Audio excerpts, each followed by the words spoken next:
بسم الله ما شاء الله. ادي سمك فيليه يا جماعه، وده سمك بولتي. طبعا انا مش عامله سمكه واحده بولتي، انا عامله 3 سمكات بالظبط عشان في نوع سمك تاني.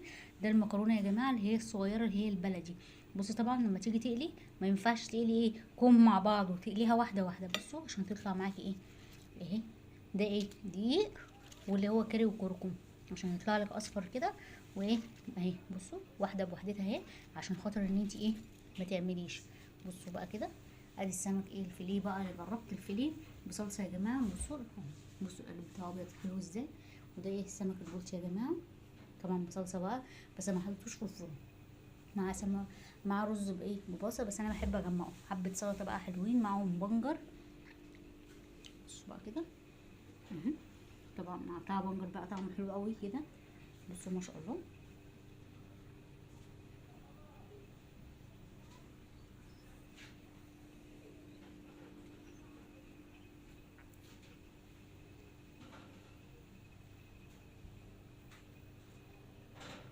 اهو يا جماعه.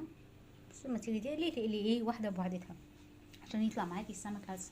او اللي هتقلي بسرعه، يعني انا قبل كده قليت بسرعه يا جماعه، وكنت منزلها لكم على الصفحه بس بقى لها فتره كبيره. تمام كده. بصوا تقلوا الحاجه الواحده بوحدتها، حتى البسرعه لما تيجي تقليها اقليها واحده بوحدتها، ما تقليش بالكوم عشان ما يطلعلكيش ايه كامشه مع بعضيها. ما ينفعش وتبقى مكلكعه مهريه. تمام كده. بصوا ما شاء الله. طبعا الرز اللي بيحبه غامق بيحبه فاتح ايه يعمله. انا طبعا بحبه ايه غامق، بغمق البصله مع الفلفل مع الطماطمايه. بصوا ما شاء الله.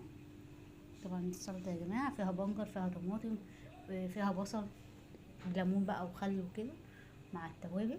بصوا ما شاء الله.